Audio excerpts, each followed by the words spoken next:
ಓಂ ಶಾಂತಿ. ದಿನಾಂಕ ಆಗಿದೆ 22/10/2025.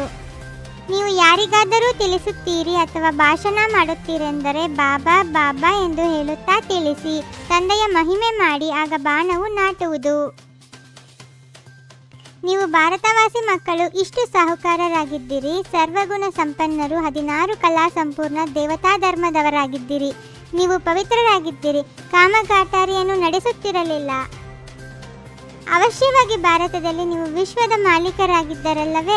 ಮತ್ಯಾವುದೇ ಧರ್ಮವಿರಲಿಲ್ಲ. ಇದನ್ನು ತಂದೆಯು ನಾವು ಮಕ್ಕಳಿಗೆ ತಿಳಿಸುತ್ತಾರೆ ಮತ್ತು ನಾವು ತಮಗೆ ತಿಳಿಸುತ್ತೇವೆ.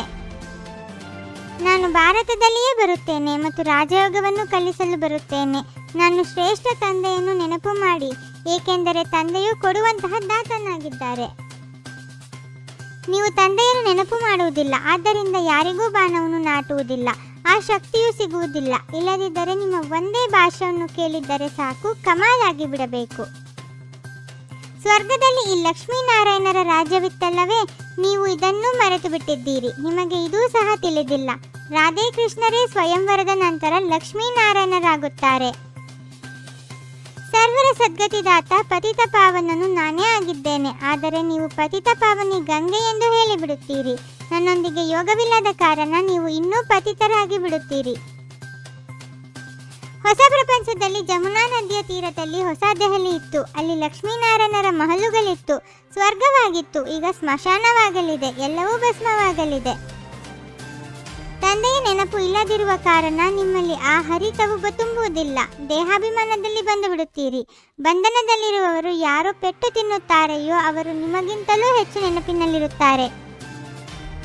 ಯಾರೂ ಲೀನವಾಗಲು ಸಾಧ್ಯವಿಲ್ಲ. ಎಲ್ಲರೂ ಪಾತ್ರವನ್ನು ಅಭಿನಯಿಸಬೇಕು. ಎಲ್ಲ ಪಾತ್ರಧಾರಿಗಳು ಅವಿನಾಶಿಯಾಗಿದ್ದಾರೆ. ಇದು ಅನಾದಿ ಅವಿನಾಶಿ ನಾಟಕವಾಗಿದೆ. ಇಲ್ಲಿ ಯಾರಿಗೂ ಮೋಕ್ಷವು ಸಿಗಲು ಸಾಧ್ಯವಿಲ್ಲ. ಇಡೀ ಪ್ರಪಂಚ ಪತಿತವಾಗಿದೆ. ಪಾವನ ಪ್ರಪಂಚದ ಬಗ್ಗೆ ನಿಮಗೆ ತಿಳಿದೇ ಇಲ್ಲ. ನೀವೆಲ್ಲರೂ ಪೂಜಾರಿಗಳಾಗಿದ್ದೀರಿ. ಪೂಜ್ಯರು ಯಾರೊಬ್ಬರೂ ಇಲ್ಲ. ಹೀಗೆ ನೀವು ತಂದೆಯ ಹೆಸರಿನಿಂದ ಎಲ್ಲರನ್ನೂ ಜಾಗೃತಗೊಳಿಸಬಹುದು.